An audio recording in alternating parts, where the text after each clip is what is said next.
Nobody needs this. Nobody needs to hear my opinion about what the best film cameras are.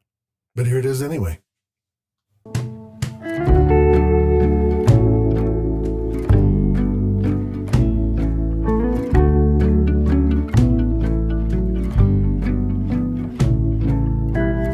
Inside this bag are my two favorite 35mm film cameras. They are also, I would argue, the two best 35mm film cameras ever made. First, the Nikon F2 Photomic. Introduced in 1971, the F2 is a tank of a pro SLR, favored by photojournalists. This one, from 1973, is wearing the DE1 metered viewfinder. This summer, I put a 24mm f2.8 Nikkor lens on it and never took it off. This lens is criminally underrated. Next, the Leica M2. Introduced in 1957 as a cheaper alternative to the M3, this rangefinder is a perfect mechanical camera. This one dates from 1959 and is wearing a Contax G 45mm f2 planar that has been rehoused for M-mount. More on this lens later. These two cameras went with me everywhere this summer. Here are some random shots. On a work trip, my wife and I stopped at Saguche, Saguache, Colorado. In what was to become a recurring theme this summer, the light was crap. So I used the F2 with some black and white Fomapan. I need to go back when the light's better for this movie theater. The Ute Theater was reopened in 2019, but looks to have closed during the pandemic. It's brightly painted, and these shots do not do it any justice. The lot behind it, however, was a treasure trove. Here we have a mop resting atop armrests and seat parts. And I don't know if this was an old set or things cleaned out of an apartment, but yeah, how do you not take a picture of that?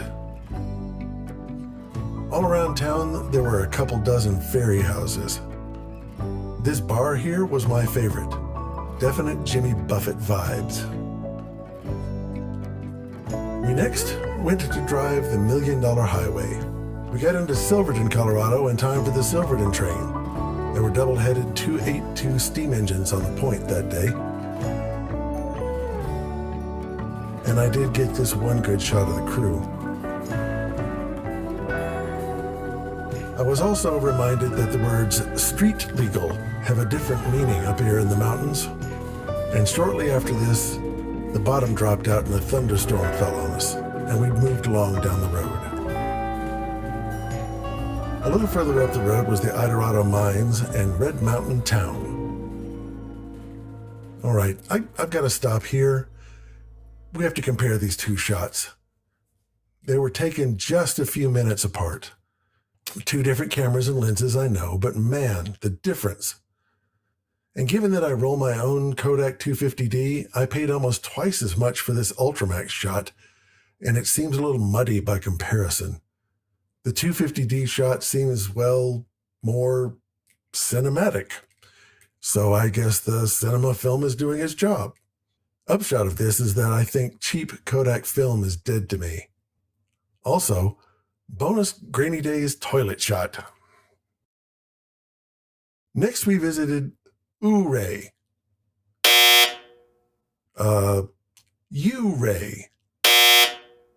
Ouray, Colorado. I really need to start visiting easier pronounced towns.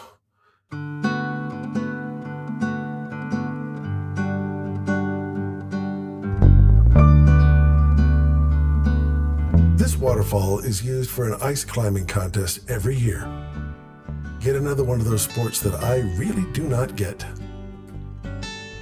Just past Ouray is Ridgway, Colorado. We spent a weekend there eating well, drinking good booze, going for hikes, and sitting in hot mineral springs water. 13 out of 10 can definitely recommend. The last trip of the summer was to Portland, Oregon. That one I can pronounce. My wife booked us a swanky hotel, the Nines. I was low-key obsessed with the decor, kind of mid-century modern bordello, but we couldn't stay in the room the whole time, so we went to the lobby.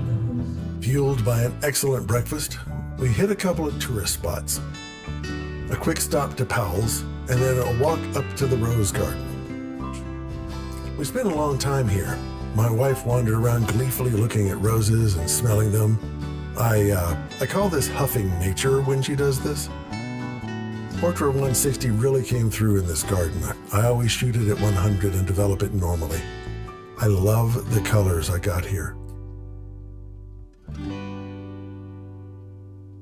We visited the Japanese garden as well, but it was a little less suited for that. The Japanese garden, though, is definitely a must-see.